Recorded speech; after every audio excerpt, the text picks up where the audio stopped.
अब देखो यहाँ पे कोई भी पेयर्ड नहीं है, बट यहाँ पे पेयरिंग हो रही है एक इलेक्ट्रॉन की, तो दैट मीन्स +1 पेयरिंग एनर्जी यहाँ पे तुमको ऐड पे ये दिखे तो कंफ्यूज मत होना। स्क्वायर प्लेनर के लिए, स्क्वायर प्लेनर के लिए ही है, लेकिन किस तरह के स्क्वायर प्लेनर के लिए? जिसमें 4D और 5D का मेटल हो, क्योंकि तुम्हें पता है इसमें स्प्लिटिंग और भी बढ़ जाएगी। क्यों? क्योंकि इसमें लिगेंड और मेटल की इंटरैक्शन और भी बढ़ जाएगी। Hey all chemists, welcome back on Chemical Serendipity. So after doing couple of concepts like your crystal field theory, crystal field stabilization energy, how to find a particular complex as high spin or a low spin complex, then your spectrochemical series, how to memorize spectrochemical series. Alright, so let's now find out that whether after doing these concepts you guys are able to apply these to get the answers of various questions that are being asked by the examiner in like your GATE exam, CSIR and your TIFR. So let's get started with our very first question that was asked in TFIR 2018. The question was very simple. Identify the high spin complex among these. So these were the options. अब देखो, जिसको तो spectrochemical series याद ही नहीं है वो तो ये नहीं कर सकता, ठीक है, because cobalt +3, cobalt +3, cobalt +3, cobalt +3 metal same है, 3D को ही बिलोंग कर रहा है। ऑलराइट, तो क्या देखना है? लिगेंड। लिगेंड के लिए आपको स्पेक्ट्रोकेमिकल सीरीज पता होनी चाहिए, उसके लिगेंड्स आपको पता होने चाहिए। ऑलराइट, कौन सा स्ट्रॉन्ग फील्ड है, कौन सा वीक फील्ड है, कौन सा इंटरमीडिएट है, बट उसके साथ दिस इज अ कोबाल्ट +3। तो कुछ याद आया? आपको बताया था very important point about this cobalt +3। क्या बताया था point? Cobalt +3 form high spin complex किसके साथ? Up to your F negative. उसके बाद ही क्या था? OH नेगेटिव, और साथ में एंड तक CN तक क्या बनाएगा? Low spin. तो देखो NH3 उसके बाद आएगा, मतलब ये क्या है आपका? लो स्पिन कॉम्प्लेक्स। CN तो बहुत स्ट्रांग हो गया, लो spin complex, but this is your high spin complex. तो भाई ये बहुत ज़्यादा इंपॉर्टेंट है। अच्छा, अब ये इंपॉर्टेंट क्यों है वो भी सुनो, बिकॉज देखो तुम्हारे 3D सीरीज में +3 सिर्फ तुम्हारा कोबाल्ट +3 की एक्सेप्शन थी, बिकॉज कोबाल्ट +3 क्यों ऐसा कर रहा है? It was not explained by your CFT, इसलिए मैंने आपको नहीं बताया कि ऐसा क्यों हो रहा है, बट हाँ ऐसा हो रहा है। सो मैंने आपको ये भी बताया था कि कुछ हाई स्पिन है, कुछ लो स्पिन है, कुछ इंटरमीडिएट है, पर वो लिगेंड ऐसे बिहेव क्यों कर रहे हैं अभी भी हमें उसका रीज़न नहीं पता है। वो हम कहाँ पे देखेंगे? लिगेंड फील्ड थ्योरी में। इसीलिए this complex is very very very important, the cobalt +3 complexes. Alright, तो हमेशा ध्यान में रखेंगे। तो आंसर क्या था आपका? C, cobalt +3 with F negative will form a high spin complex. Same देखो, सेम तरह का क्वेश्चन गेट में पूछा गया था, देखेंगे। तो देखो क्वेश्चन दोबारा कोबाल्ट कॉम्प्लेक्स पे आया, बट फिर से बोल रही हूँ ध्यान रखना है, जो एक्सेप्शन है वो कोबाल्ट +3 की है। कोबाल्ट +2 3D आपका +2 ऑक्सीडेशन स्टेट में, सबके सब एमोनिया तक, मतलब आपके वीक फील्ड लिगेंड और इंटरमीडिएट लिगेंड सबके साथ क्या बनाते हैं? High spin. तो ये पूछा था CFSE, इसकी निकाला। तो तुम्हें पता है CFSE किसी की भी निकालने को दे, हमें पता पहले ये बहुत ज़रूरी है ये देखना कि वो हाई स्पिन है या लो स्पिन है। तो हमें पता है ये क्या है? High spin. अब तुम जैसे तुम्हें बताया था सबकी CFSE निकालना, तो क्या था तुम्हारा? ये कोबाल्ट +2, मतलब D क्या है? 7, ठीक है। बट अगर मैं तुमको बोलूं कि ये क्वेश्चन बिना सॉल्व करे भी तुम आंसर कर सकते थे, कैसे? देखो, अब जिसको पता है कि हाई स्पिन कॉम्प्लेक्सेस होते क्या हैं, इनका मीनिंग क्या है, हाई स्पिन कॉम्प्लेक्सेस कब बनते हैं? जब तुम्हारी पेयरिंग एनर्जी क्या होती है? ज़्यादा होती है डेलो से। When pairing energy is higher than your crystal field splitting, तभी तो हाई स्पिन कॉम्प्लेक्सेस बनते हैं। याद आया? तो मतलब पेयरिंग एनर्जी का कॉन्सेप्ट आएगा ही नहीं हाई स्पिन में, मतलब CFSE में कहीं पे भी पेयरिंग एनर्जी हमने जोड़ा ही नहीं था। याद करो कि जो हमने D1 to D9 किया था हाई स्पिन लो स्पिन में, D10 तक, वहाँ पे हमने हाई स्पिन में किसी भी कॉम्प्लेक्स के साथ पेयरिंग एनर्जी नहीं किया था। क्यों करेंगे? क्योंकि पेयरिंग एनर्जी तो है ही ज़्यादा डेलो से, इसीलिए हाई स्पिन बन रहे हैं। तो CFSE जब तुम हाई स्पिन की करोगे उसमें पेयरिंग एनर्जी आएगी नहीं, तो भाई ये तो सीधे सीधे कट हो जाने थे जिसमें पेयरिंग एनर्जी दी है, और आंसर क्या होना था आपका? B। बिना सॉल्व करे तुम इसका आंसर बता सकते थे। सॉल्व भी कर लो। D7 कैसे करते हैं बोलो? अगर ये तुम्हारे पास क्या है? स्फेरिकल क्रिस्टल फील्ड मतलब, और ये तुम्हारा क्या है हाई स्पिन, तो डेल वैल्यू भी क्या होगी तुम्हारी कम होगी, ठीक है, ऐसे कुछ। This is your E G, this is your T2G, high spin D7, 1 2 3 4 5, किस में है ये, बस में है, 5 6 7, 5 ये बेरी सेंटर, 5 इलेक्ट्रॉन है उस एनर्जी लेवल में जिसकी एनर्जी क्या है, स्टेबलाइज विद 0.4 डेलो, और 2 इलेक्ट्रॉन है विच इज़ डीस्टेबलाइज विद 0.6 डेलो। तो इसको करोगे क्या आएगा, -0.8 delo which is nothing but your option B. So this was your answer.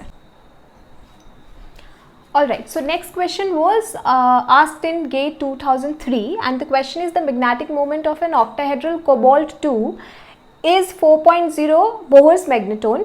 Okay, the electronic configuration of the complex is what? So these were the option.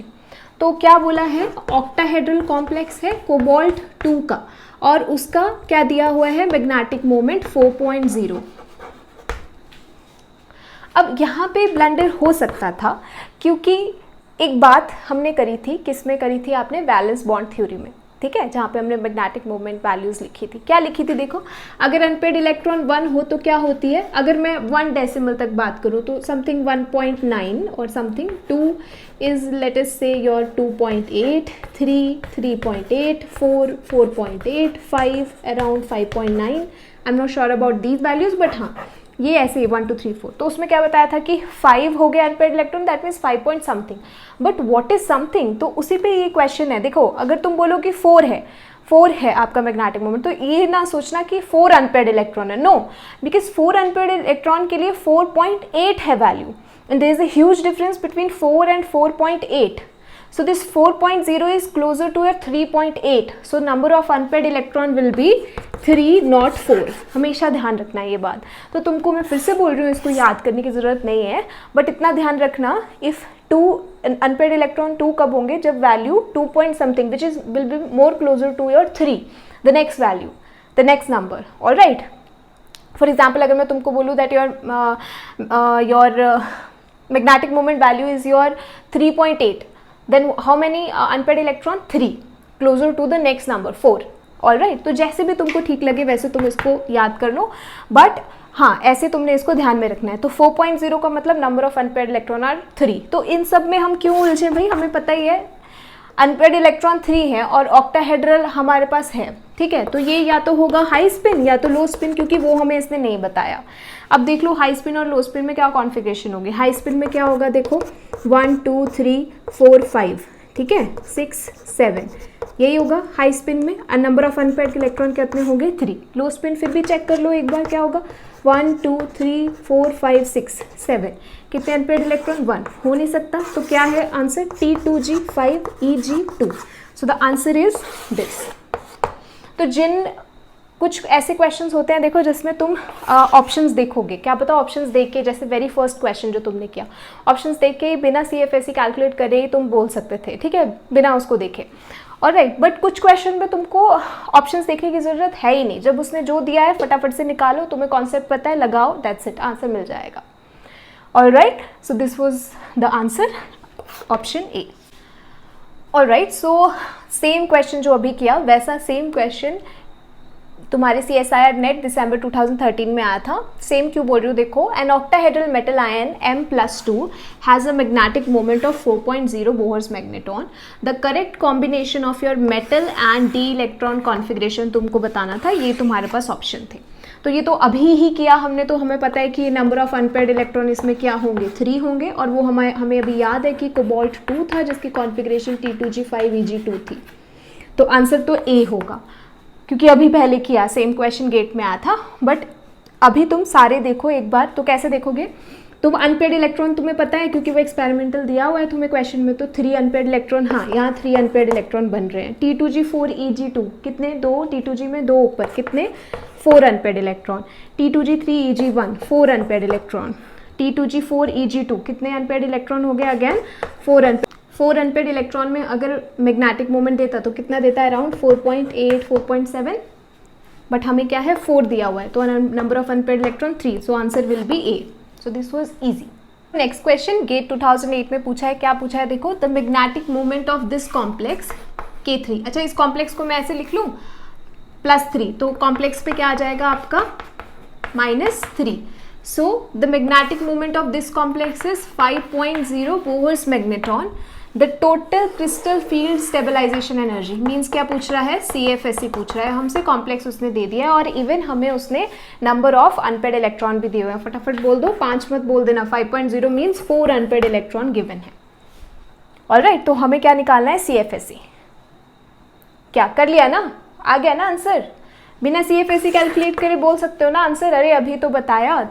Cobalt F6 कैसा complex है, बोलो. Cobalt +3F के साथ कैसा बनाएगा, high spin. High spin में कभी भी पेयरिंग एनर्जी नहीं आएगी. क्यों? क्योंकि हाई स्पिन कब बनते हैं, when pairing energy is higher than delo value. तो बिना कैलकुलेट करे what will be the answer, -0.4 delo. But फिर भी कैलकुलेट करके देख लो. कोबाल्ट +3, कोबाल्ट +3 मतलब D6 हो गए. हाई स्पिन मतलब कैसे होगा, Eg, T2G, 1 2 3 4 5 6. 4 इलेक्ट्रॉन किस में है, -0.4 delo, +2 electron which is destabilized with energy 0.6 डैलो. What will be the answer? -0.4 डैलो. Clear है? ठीक है. सो जस्ट अगर आपको आपके कॉन्सेप्ट की नॉलेज अच्छी है तो इस तरह के क्वेश्चन विद इन सेकेंड्स आप कर सकते हो. ऑलराइट, ठीक है.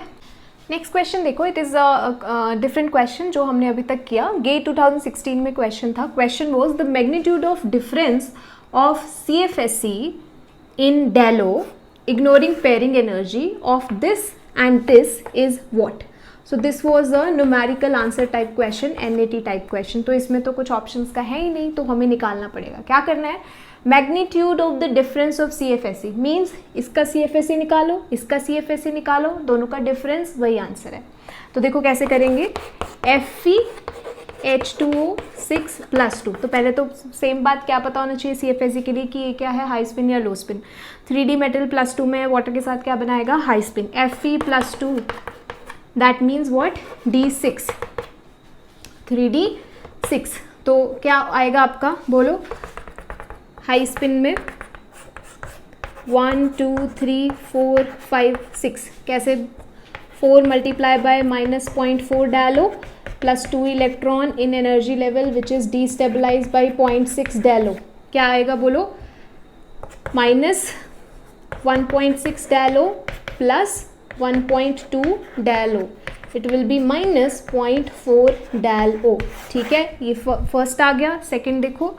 सेकंड वॉज FeCN6 मीन्स ये भी क्या है, Fe+2. बताने की जरूरत तो नहीं, ऑक्सीडेशन स्टेट अब तक आती है निकालने. ठीक है, Fe+2 CN के साथ 3D+2 CN के साथ क्या बनाएगा बोलो, लो स्पिन. और Fe+2 है तो that means 3D6. Low spin का मतलब क्या हुआ,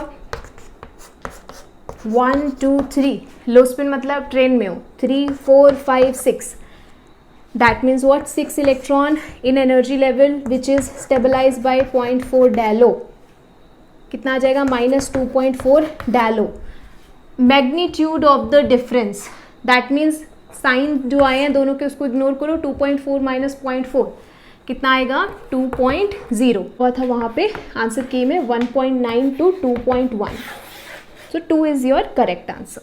Question is the crystal field splitting energy.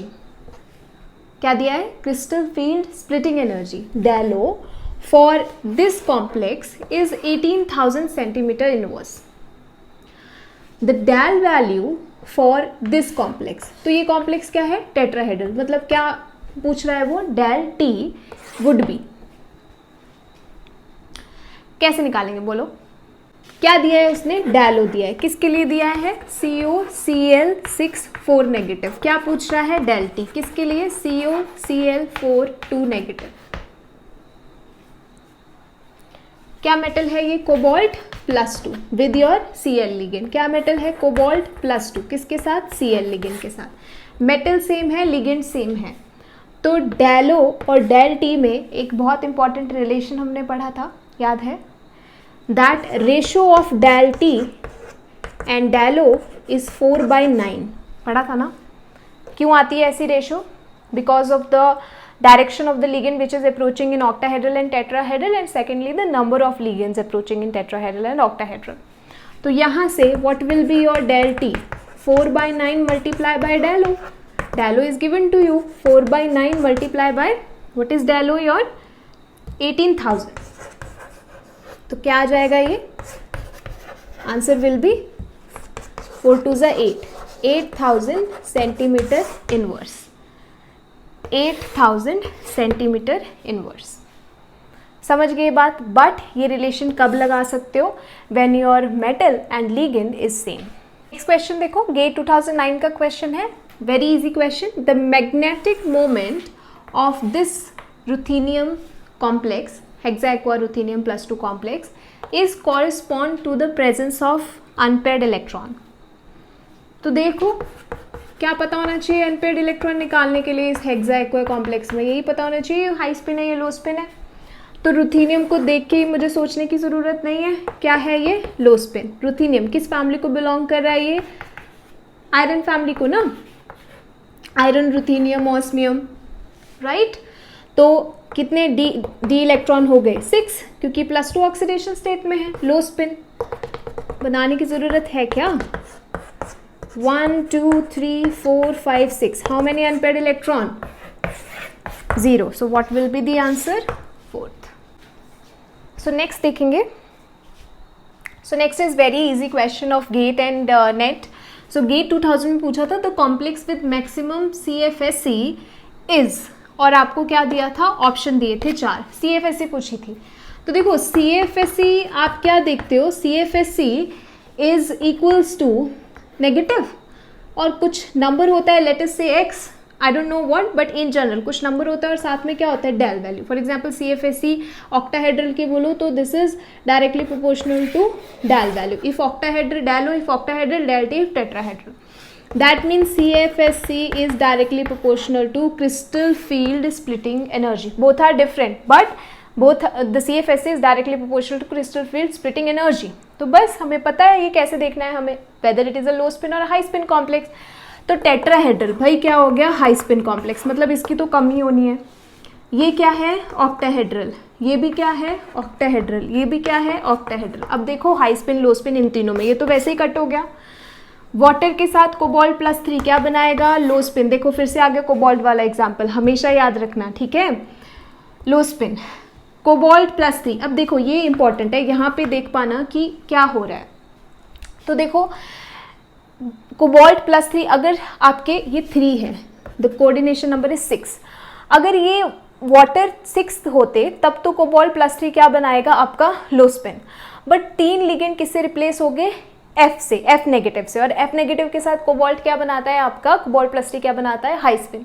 तो याद रखेंगे अगर ऐसा कुछ हो तब भी ये क्या बनाएगा? High spin. ये लो स्पिन नहीं बनाएगा. लो स्पिन तभी बनाएगा when all the 6 ligands they are having the crystal the strength higher than the F negative. Alright. तो ऐसे केस में भी ये क्या बनाएगा? High spin. तो वाटर को देख के, 3 वाटर को देख के लो स्पिन मत समझना. This is also your high spin. और ये तो पता ही है कोबाल्ट +3 F के साथ क्या बनाएगा? High spin. तो क्या आंसर होगा आपका? B. CFSE सबसे ज़्यादा किसका होगा? B का, क्योंकि क्रिस्टल फील्ड स्प्लिटिंग एनर्जी सबसे ज़्यादा किसकी होगी? B की, क्योंकि ये क्या है? Low spin. नेक्स्ट देखो नेट जून 2013 का क्वेश्चन था. The del T for following complexes, और A B C, और उसको पूछा था कि उसका ऑर्डर लिखने के लिए बोला था. तो ये भी आपको पता ही है, टेट्राहेड्रल टेट्राहेड्रल टेट्राहेड्रल है. कोबाल्ट +2 कोबाल्ट +2 कोबाल्ट +2, मतलब क्या देखोगे? लिगेंड्स. लिगेंड्स के लिए आपको क्या आनी चाहिए? Spectrochemical series. तो इन सब में आपको ये पता है ये सबसे ज़्यादा स्ट्रॉन्ग फील्ड है और ये सबसे ज़्यादा क्या है? Weak field. तो बोलो सबसे ज़्यादा किसकी होगी? Crystal field. Del T value सबसे ज़्यादा किसकी होगी? स्ट्रॉन्ग फील्ड वाले की. सो C की सबसे ज़्यादा होगी और सबसे कम किसकी होगी? B की. और बीच में क्या आएगा? A. So this was your answer. So the next question is net June 2012.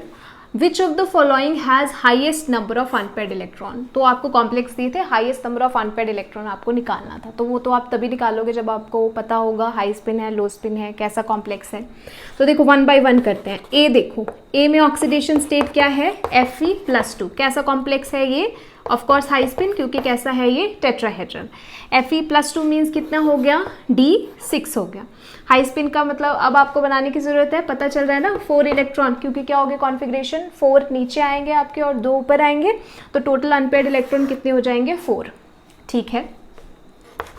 B देखो, ये इसमें ऑक्सीडेशन स्टेट निकालो, क्या होगी, वेनेडियम की X, ऑक्सो -2, ये वाटर 0 इज इक्वल्स टू +2, तो ऑक्सीडेशन स्टेट क्या हुई, +4।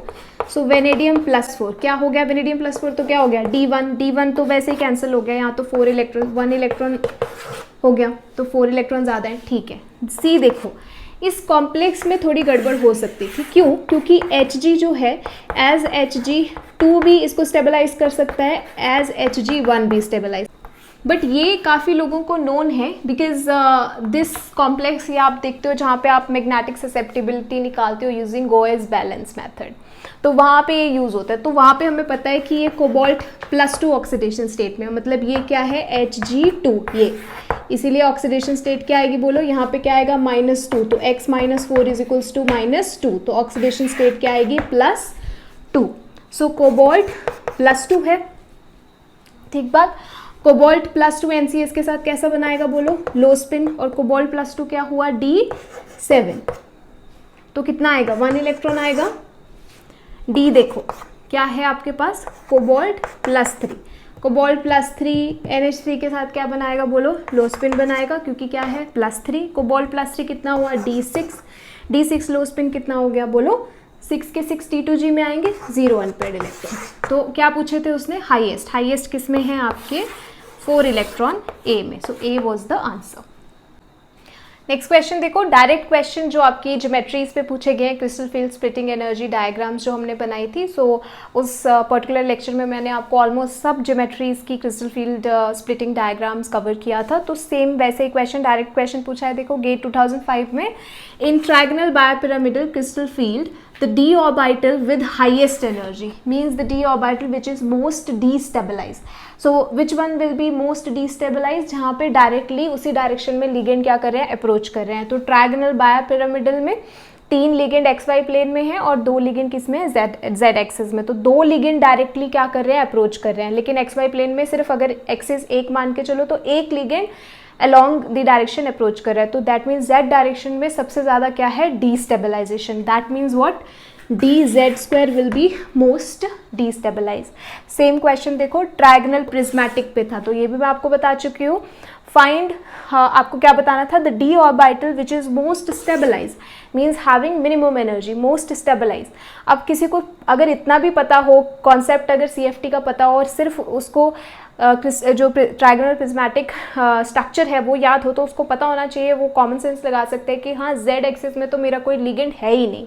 So that means Z axis के अलॉन्ग सबसे मिनिमम क्या है आपकी, रिपल्शन। सो सबसे ज़्यादा स्टेबलाइज, सबसे कम एनर्जी किसकी होगी, dz² में होगी, किसमें, ट्रायगोनल प्रिज्मेटिक स्ट्रक्चर में। सो ये कुछ क्वेश्चंस थे। अब I think you should try some of the questions, so I am giving you a kind of a homework, so try to solve these questions which are also very easy like these one. So that will be your homework, so write down those questions. This is your homework that you will do by yourself.